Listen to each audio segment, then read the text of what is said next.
Армысыздар, қазақ елім. Мен Зубайда Сейдахметтегі Астана қаласының тұрғынымын. Зубайда деген ханыммын, сырында шерсем жанымнан. Көргенде кейбір қазақты ауырады жаныммын, ұстаздық артып танымын. Немересімін молданың, пендесімін айтсам Алланың. Дінімді өтем қастерлеп, жоғары биік талғамын. Мен 2019 жылдың 1 қыркүйегінен бастап белсенділер қатарына қосылып, белсенділермен ереуілге қатысып жүрмін, пикеттерге қатысып жүрмін. Енді көп елдер түсінбей жатады, белсенділер деген кім, неге көшеге шығып, жүйкесін тауысып, сонша айғайлап, не айғайлап жүр деп түсінбей, жанымыздан немқұрайлы өтеді. Мен де сондай қазақтың бірі едім. 86 жылдың 17 желтоқсан өзінде, енді ол кезде телефонды, теледидар дамымаған кез, мен 17-те ғана баламын. Сонда мен тәтемнің танысы Әбілмет Ұйғырдың үйінде тұратынмын, Жаркент қаласында педучилищеде оқып жүргенде. Содан демалысқа бармаймыз енді қыдырып. 16 желтоқсан күні 86 жылы мен құрбыларыма, ауылдасым, құрбы қыздарыма қонаққа бардым. Сол үйде, ұйғырлардың үйінде тұрады, уақытша салынған үйлер, времянка дейді. Сол үйде тұрып жүрген ол қыздар, мен енді тәтем таныстың үйінде тұрып жүрген. Сол енді қыздармен ойнағым кеп, барып, ән айты, билеп, өзіміз сәнденіп ойнап жүргенде, сол үйдің иесі, ұйғырдың қызы, жүгіріп келіп бізге бірдеңке ұйғырша шүлдір-шүлдір етіп, тез-тез сөйлеп, көмірдің шелегін бөлмеге лағып жіберіп, есікті жауып, құлыптап, артымыздан томармен басып қойды. Біз енді мензем болып түсінбей қалдық, ойладық, мүмкін қыздарды соғып жатқан шығар көшеде. Соны бізді енді қауіп қатерге сақтап қорғаған шығар дедік те, сол үйде 3 күн шықпай қойдық, шығармай қойдық. Содан кейін 19-ы кешкі бізді шығарды, есігін ашып. Мен енді өзімнен сол тәтемнің танысы Әбілметтің үйіне келдім. Келіп едім, Әбілмет шай ішіп отырып, ұйғырша сөйлейді, орысша сөйлейді, қазақша сөйлей білмейді. Орысшады жөнді сөйлеп отырған жоқ. Маған енді түсінікті сөйлеу үшін орысша сөйлеп, не кеше Алматыда сендердің қыздарынан шаштарын жұлып, суық құйып, сендердің қазақтарыңды құртты ғой, жойды ғой деген күліп отыр. Мен басында оның жарты сөзін түсінген жоқпын, шашын жұлды деген түсіндім, орысша сөйлеген. Содан кейін мән ол кезде баламыз ғой енді. Содан кейін мән берген жоқпын. Мән бермей, содан кейін педучилище бітірдім, ауылыма келдім, жұмыс істедім. Содан кейін естіп жатқызсам, ауылдағы қыздар бедеу болып, сол оқиғаға қатысып, қыз еркек шора болып кеткен, ол сияқты болып, ауылдағы сол желтоқсан оқиғасына қатысқан жастарды көріп, жаным түршігіп, мынау не болды деп, сөйтіп енді сауатым ашыла бастағанда, кеуге тиіп, Семей полигонына, онда түрмеге барып келгендей болып, абақтыдан шыққандай болып, содан әйтеуір қашып пысып, қайта өзім Талдықорғанына келдім. Талдықорғанда жұмыс істеп жүріп, сонда мен өзім түсінгенім көп біздің қазақ елімізге қиян прес жасағанын. Енді көресің, оқисың. Содан кейін мына желтоқсан оқиғасы туралы күнде балаларға әңгімемді айтып, содан кейін бізге ағай келген, университеттің ТКП, сол университет, Талдықорған педагогикалық университеттің ағайы келді, желтоқсанға қатысқан.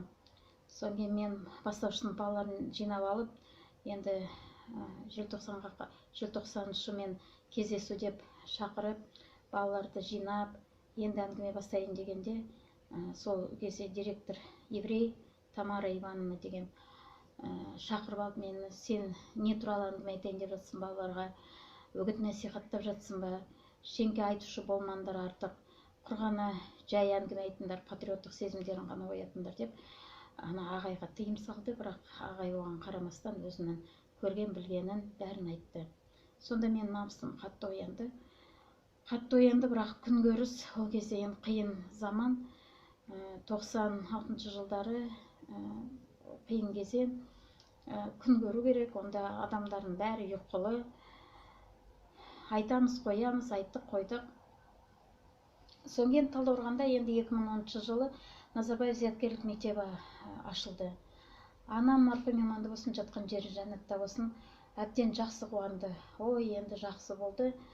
Назарбаевтың аты бар, зияткер, нағыз енді атына заты сай болса екен, осы мектеп енді жақсы болды, қазақтың балалары енді дамиды, еліміз дамиды деп бір қуанып қалды. Соған мен енді емтихан тапсырып, әңгімелесуден өтіп, Астанадан келген адамдардың алдында. Содан мені қатты ұнатып, мұғалім қылып алды. Мен енді сонда жүріп, мұғалім болып істеп жүргенде, балаларым, 5-ші сынып балаларын осы желтоқсанға қарсы скетч, көрініс, әдеби монтаж дайындап, балаларды кәдімгідей санасын оятып, кәдімгідей жақсы шара болайын деп тұрғанда, мені директор күрт шақырып алып, мен сізді жұмыстан шығарамын, сіз желтоқсан туралы айтып отырсыз балаларға деді. Біз енді Назарбаев зияткерлік мектебінде жұмыс істемейміз. Біз мұғалім не үшін біз Назарбаев зияткерлік мектебінде істеп жүрміз? Біз енді балаларды отан сүйгіштікке тәрбиелесек, отаншылдыққа тәрбиелеп, енді біз Назарбаевтың атын атап отырмыз, алып отырмыз ғой дегенде, тісіңді жарма, желтоқсан оқиғасы бұл мектепте айтылушы болмасын, бұл жерде тыйым салынады дегенде, мен сонда бүкіл дүнием өзгеріп кетті. Сонда Назарбаев пен желтоқсан бірге жүрмеу керек, айтылмау керек екен Назарбаевты. Соң кейін соған шыдамай, мен сол күні арыз жазымда ойладым, шындықты Астанадан табам. Астанаға келдім. Бірінші келген бірінші мектебім, сол 60-ші мектеп, сол 60-ші мектеп қол аяғыммен алып, қуана-қуана алды. Соған Бердиева Эльмира Амангелдиновна қуанып, Талдықорған мұғалімдерін мен жақсы көремін деп, сондай 6 жыл жұмыс істедім. Ойладым, енді осы мектептен шындық табам ба деп. Қарасам, бұл мектепте сол Назарбаев мектебінің жалғасы болып тұрды. Бірақ та мұнда бір жақсы, айтатын ойынды айтып қаласың, өйткені жай мектеп болсын, Астана қаласы болсын, айтып, соған Бердиеваға да неше рет айттым, қудалады, бірақ тағы да ата-аналар көтеріп алды. Содан Айман Жұмағалиевна шыдап әйтеуір маған жұмсам жұдырығымда болды, үкімет Эльмира Амангелдиновна. Содан енді осы жол жазда сотталып жатқанын, пара алғанын мен енді кездейсоқ еститін әңгіме емес, оны күнде көріп жүрміз. Енді сотталғанына таң қалған да жоқпын. Сонда түрмеге отырып шығып, өзінің түрмеге отырып шығып, мен кітап жазам деп, сонда мен үшін түрме де бір қасиетті жер деп, мен кез келген жүрген жерін қасиетті деп өзін бір көрсеткісі келді ма, соған. Соң кейін сайлау қосылды, сайлауда әділетсіздік болды. Сода мен енді рухани жаңғырудың орнына рухани қаңғырып кеттім. Көшеге шықтым. 9 маусымда шықтым. 10 маусымда шықтым. Мені собордың жігіттері ұстады. Бірақ өзіміздің қазақтың балалары болған соң, бір собордың жігіті, тиіспесеңдерші, бұл біздің қазақтың тәтесі ғой дегенде, ала беріңдерші дедім. Ол да қазақ, мен де қазақ, қазақ-байский вариант, екі ойын ойнап жүргендей. Содан автобусқа кіргізді, бірақ соборлардың жігіттеріне долға ұстап тұрған, шоқпар ұстап тұрған жігіттерге тиіспеңдер, халыққа ұрмаңдар деп айғайлай бергеннен мені шығарып жіберді. Содан кейін мен қарап отырсам, бұлай үндемей қоймау керек екен, күресу керек. Мен енді жұмыстан қуылған бір мұғалім өшін кегін алып жүрген шығар деп ойлайтын шығарсыздар. Мен ешқандай жұмыстан қуылған жоқ, мен өз бетімен арыз жазғам, оны КНБ-ның жігіттері тексеріп те алды, мектепке барып, неге мен жұмыстан шыққан бәрін Содан өздері бетіме айтты, сізді мектепте мақтады, әзірше мақтады дейді. Әзірше мақтады деген, біз енді мақтамайтындай жасаймыз деп айтқаны, сатып алғысы келді. Кім? Мұрат деген, оны неде жүр? Фейсбукта тәте, мына белсенділердің қатарына қосылмаңыз, олар жүрген неше түрлі айтты, олар кісілер туралы жаман айтты. Соны қосылмаңыз, сіз дені сау мұғалімсіз ғой, біз сізге керемет жұмыс тауып береміз, бүкіл мұқтаждығын шешіп береміз, қандай нелеріңіз бар, наразыларыңыз бар, соның бәрін шешіп береміз дегенде, мен сатылмаймын дедім. Мен қазақтың қызымын, мен қайсар қайтпас қазақтың қызымын, мен бастадым, мен бұл күрес жолында жүрем ба? Жүремін енді. Маған ондай ұзаттар айтушы болмаңдар. Мен сендерден қарағанда тазамын деп. Содан мен шығып кеттім. Содан қыздарға қосылып, енді мен ата-аналар, оқушылар естиді ғой, мен көреді қазір. Бір ата-ана маған шағымдалып, осы директорға ұрыс көрмепті менен. Ата-аналардың сыйында, балалардың махаббатында жүрген мұғаліммін. Мен бүкіл балалар, қазақтың бүкіл балалар жақсы көретін. Мынандай өзімнің бірінші дәрежелі нем бар, дипломым бар.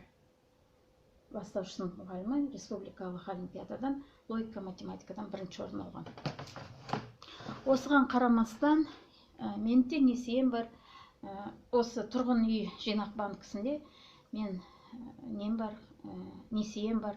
Ай сайын төлеп отырған, екі кезеңде жұмыс істеп, 2 сыныпты оқытып жүріп, осы 5 жыл болды, осы немді, несиемді төлеп келе жатырмын, үзбей, бұзбай, шартты.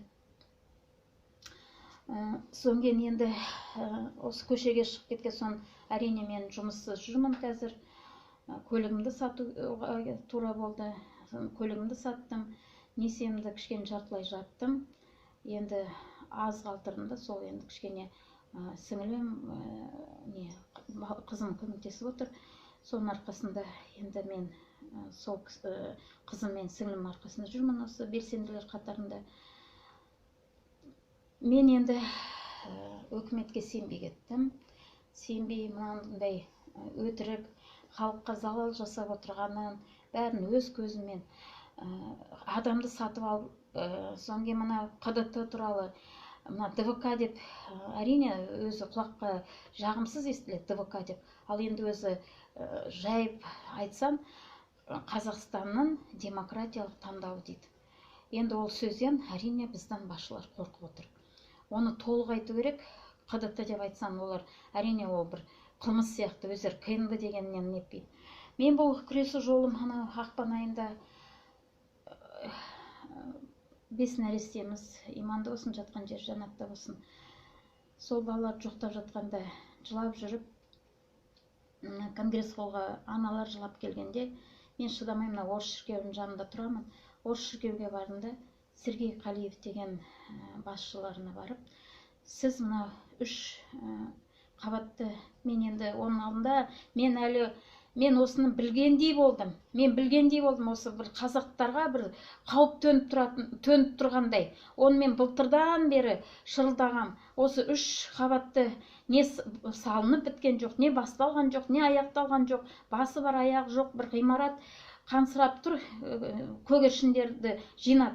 Алдында қайыршылар рақым сұрайды. Содан ішіме сыймай, оны мен күнде айта бердім. Осыларды көп балалы аналарға неғып бермейді деп былтыр зарлаған. Видеомды көрсеңдер. Енді соның бәрі түбінде міне 5 баламыздан айырылған соң, мен шыдамай неге бардым? Орыс шіркеуіне. Мына орыс 3 қабатты ғимаратты дедім. Біздің қазақтың көп балалы аналарға бөліп бересіңдер. Десем, бұл менің воскресный школам дейді. Мен айттым, мен қазақтың әйелімін. Мен жанымда орыс кемпір-семпірлер, олғай адамдардың мен алдымда шоқынып тұрады. Мен келе жатсам жұмысқа тікірейіп, олар мен алдымда тоңқайып тұрады, мен бір Иисус Христос болып тұрам олардың алдында. Жарайды, мен ересекпін, ертең мен немеремді шығарсам, әжем мынау не дейді? Балалар шоқынып жүреді. Бұл воскресный школа дейді маған. Бұны мен жаппаймын, керісінше мен бұны дамытамын дейді. Бұны әдемілеп саламын дейді. Соны Содан кейін ресми түрде диктофон қосып қойыпты, мен онда білмеймін диктофон қосып тұрған. Сіз воскресный школаға қарсысыз ба деді. Қарсымын дедім. Онда сіз Назарбаевқа қарсысыз деді. Сонымен воскресный школа мен Назарбаевтың қандай байланысы бар дедім де, үйге келіп, ойланып қалдым. Сонда не? Назарбаев воскресный школаны қолдап отыр екен. Біздің қазақтың балалары өртеніп жатыр екен. Мен қазақ әйелі өз жерімде емін еркін өмір сүре алмаймын екен. Сонда біздің жерімізде не болып тұр, не елімде не болып тұр дедім де, жан айқайым. Енді шыдап 1 маусымға дейін, енді күн көріс керек. Неге дейін? Демалысқа дейін шыдадым. Үндемедім. Содан енді міне осы 2019 жылдың 1 қыркүйегінен бастап белсенділер қатарына қосылдым. Өкінбеймін. Шындық айтатын ақиқат кісілер, міне, осы жетпейді. Мен мына 200-ді сатқын мұғалімдердің арасында қалай жұмыс істеймін? Мұғалімдер айтыңдаршы, сендер балаларды отан сүйгіштікке тәрбиелейсіңдер, е? Отан сүйгіштікке тәрбиелейсіңдер. Біздің бүкіл отан сүйгіштеріміз абақтыда отыр ғой. Арон Атабек, Мақс Боқаев, Мұхтар Жакишев. Жарет алысқа бармай білмейсіңдер, танымай шығасыңдар. Мына Қайырлы Омардың сотына бардым мен. Тамыз айында. Барып көрейінші, осылар не өтірік айтып жатыр ма, шындық айтып жатыр ма деп, өзім бір отырысында отырдым, е, ана сот Елизавета Атчебаева деген кісі, ойбай-ай, сұрақтар қояды, бет алды. Ана жауабы жоқ сұрақтар қояды. Ол баяғыдан өтіп кеткен, адамның ойынан шығып кеткен, 1,5 жыл болып кеткен шаруа бедет. Қай уақытта сен ол құжаттың көшірмесін көшірдің? 10-да ма, 11-де ма дейді. Кім сені тергеді? Сапаров па, тағы біреу ма? Кім сені түсірді? Ей, айналайын.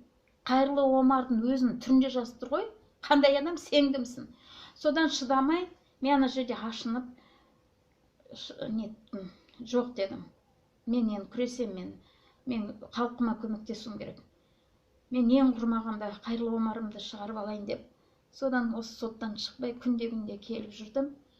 Содан ресми түрде жұмыстан шыққан соң осы 4 маусымда, 6, 7, 10 маусымда неге қатыстым ереуілдерге.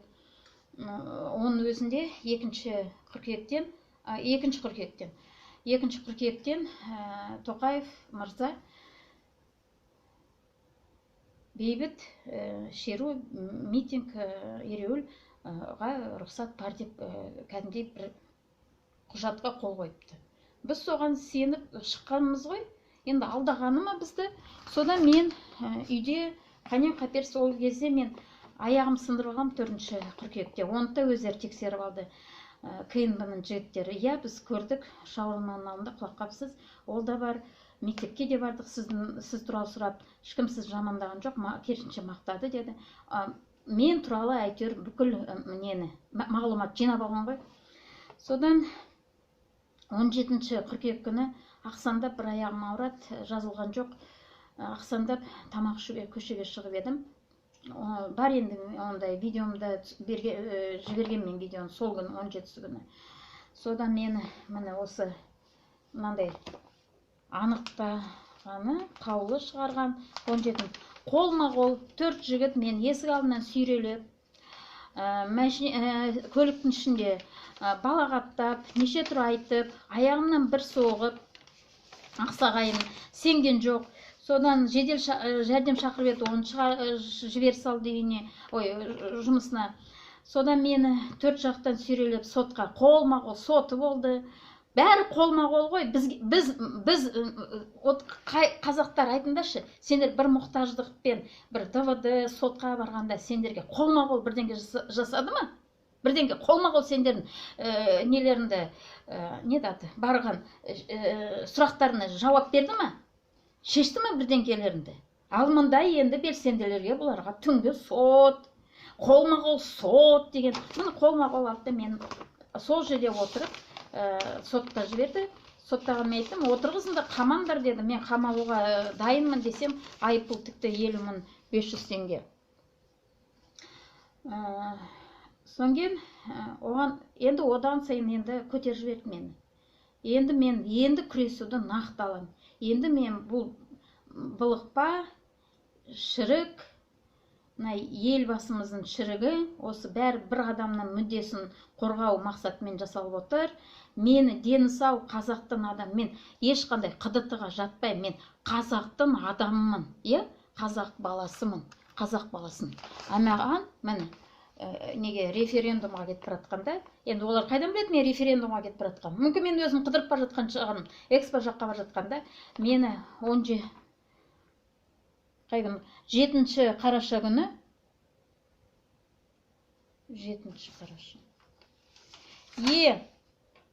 7 қараша мен жазылып тұр ғой мынаны. Бұлар мені 10 қарашада алып кеткен.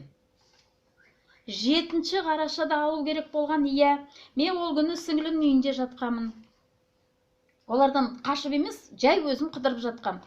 Содан маған 7 күні біреу қоңырау шалады, бір жігіт, сіз Мәдинасыз ба, сіз маған қарсысыз, мен Мәдина емеспін десем де, Мәдина маған ақша берім деп, содан мені жындығылды, әйтеуір телефонын біліп. Содан мен содан кейін Кейсел центр тура үйім жанында арыз түсірдім. 8 күні маған қоңырау шалды. 701-00-001 деген. Мен ойладым, Тоқаевтың өзі қоңырау шалып тұрма, не Назарбаев енді ондай крутой номер 00001 дедім де. Содан басында мен оны естіген жоқпын, содан тағы қоймай қойып, сағат тағы бір 2-де қоңырау шалды ғой деймін. Сіз Сейдахметова Зубайдасыз ба? Сіз Кейсел центрға келіңіз, біз сіздің телефоныңызбен нөмірді тіркеуіміз керек деп.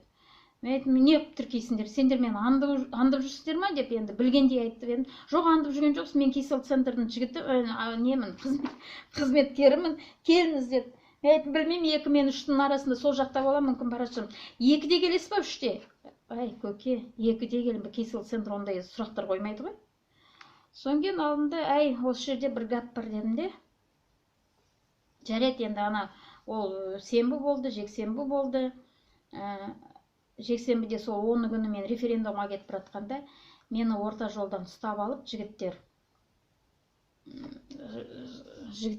ұстап алып, оларда 7-сінен бастап не бар екен, қаулысы мен ұстауға. Олар мен 10 күні, онда ол 7-сінен бері мен есік алдында күзеткен. Бірақ мен болған жоқпын, 7-сінен бері мен сіңілімде болған. Сонда қараңдар, маған қандай қағаз. Бұны мен үстелінде жатқанда мені ұстап, Сапаржай учаскесінде ұстап отырғанда, мынау жатыр екен, сон мен анымда қалтама салып алдым. Енді не деп жазады? Следственным управлением проводит досудебное расследование по уголовному делу, зарегистрировано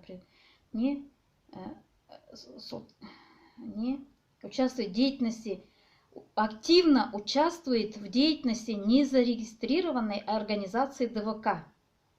Көкелер, сендер бірінші дәлелдесеңдерші, мен ДВК-м ба, мен, сондай ДВК-ның адамдарғаны көшеге шығып жатыр дейсіңдер ма?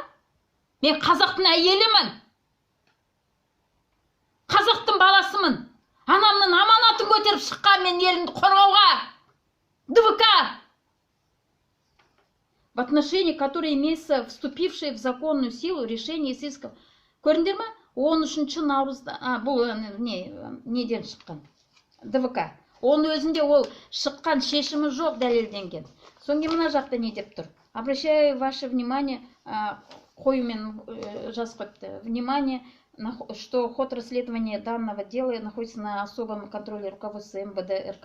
В связи с изложенным прошу вас поручить исполнение вышеуказанных поручений, в сроки проделанной работы сообщить мне. На основании вышеизложенного прошу вас поручить вверенным вам сотрудникам ОПДП, айтқым келмейді, Астана дейінші, установить местонахождение и доставить в ОВД гражданину Сейдахметова Зубайда Каняхметовна для проверки причастности вышеуказанным обстоятельствам.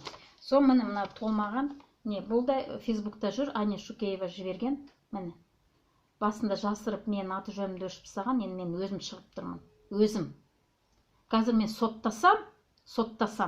Бүкіл МВД-ны сотта жіберем. Ішкі істер министрлігін. Назарбаевпен қоса. Көрдіңдер ма не істеп отырған адамдармен? Сонда көшеде ДВК-ның адамдары ғана жүр. ДВК-ны сендер қортып қойыңдар. Сонген елдер ойбай ДВК-ға қатысым жоқ, бармай қояйық деп шықпайды деп тұрсыңдар ма? Мен қазақ, менің намысыма тимеңдер. Мен қазақтың әйелімін.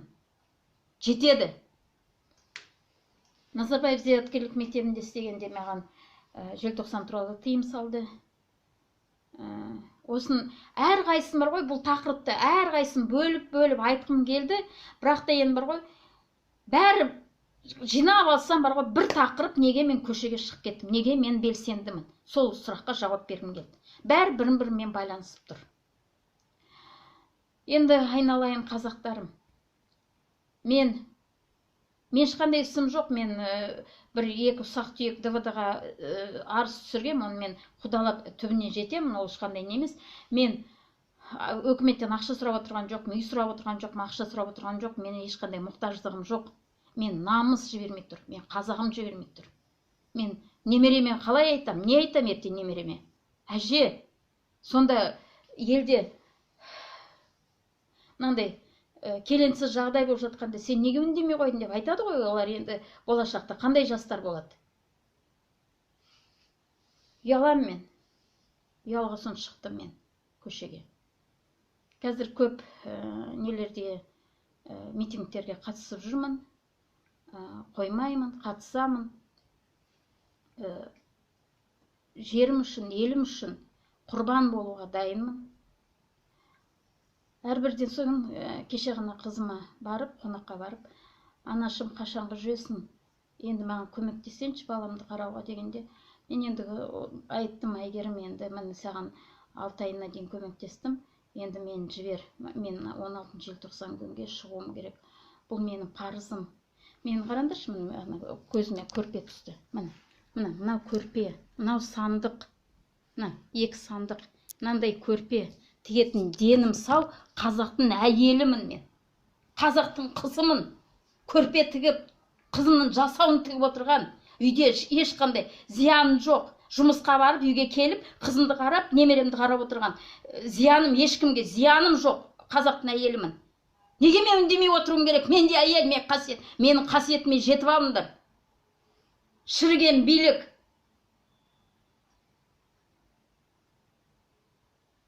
Саяси тұтқын. Қандай саяси тұтқын? Олар саяси тұтқын емес. Ол мына Назарбаевқа қарсы шыққан, шындықты айтқан біздің қазақтың азаматтары, батырлары, қаһармандары. Шындықтан құтыла алмайсың. Атсан ат мені. Соны айтайын дегенім. Сонда орыс шіркеуінің несі? Бастығы. КНБ-ға қоңырау шалған. КНБ маған не жасайды? Мен кішкентай жүрген мұғаліммін. Маған ештеңе жасай алмайды. Әрине лауазымды адамға жасайды. Алты Айман Жұмағалиевна қоңырау шалды. Айман Жұмағалиевна әрине маған дөй. Маған бастық. Жап деді маған. Жап. Бір ақылым саған. Маған бәрібір дейді, сен қазір КНБ алып кетсең, маған бәрібір деді. Бірақ та енді саған әйел ретінде айтам, ана ретінде айтам, не байланыспа КНБ-мен. Олар сені сондай айыппұлға отырғызады, өмір бақи құтыла алмайсың деп.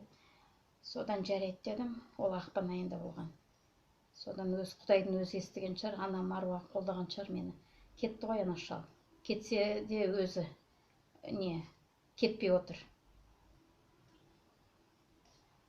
Мен айтайын дегенім 16 желтоқсан, 17 желтоқсан, 18 желтоқсан күні қаралы күнге мен шығам. Жалғыз өзім болсам да шығам. Өйткені менің құрдастарым 86 жылы осы тәуелсіздік үшін құрбандық шалды. Қайрат Рысқұлбеков, Ләззат Асанова, Ербол Сыпатаев, Сабира Мұхамеджанова, Жансая Сәбитова, осы ірі тұлғаларды айтайық. Осы белсенділер қатарында біздің желтоқсаншы жүр, әлі құдалаудамын дейді. Ол кісінің қолын сүйуіміз керекпіз. Кезінде кім бұйрық берді ол жастарды атуға? Кім бұйрық берді біз аны студент қыздарды қамап тастауға? Сонда ұйғырлар қазақтың қыздарын қамап қойған. Бүкіл ана педучилище шуладық екінші күні келіп, 20-сы күні. Бәріміз қамалдық. Бәріміз қамап қойыпты. Өкінетім сонда. Қамамағанды шығып кету керек еді. Отан үшін, ел үшін. Қазір кеш емес енді, қазірде шығып отырмын.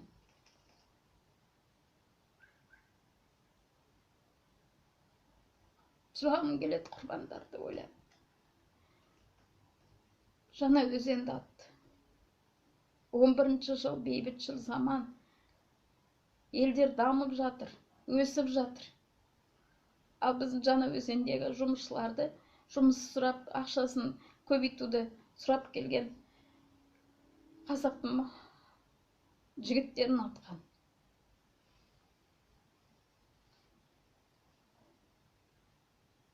Қалай ішмезеді, қалай үндемей отырасыңдар, қазақтар. Кім ол бізге Назарбаев? Кім?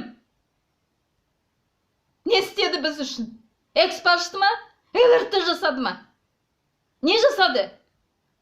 Керемет үйлер салып тастаған өзінің байларына, өзінің қорғап отырған туыстарына, қолдап қолпаштап отырған неше түрі жинап алған жандарында бықы-тықи, не қазақша сөйлей білмейді. Сөйлегендерінде мән жай жоқ, не санды білмейді.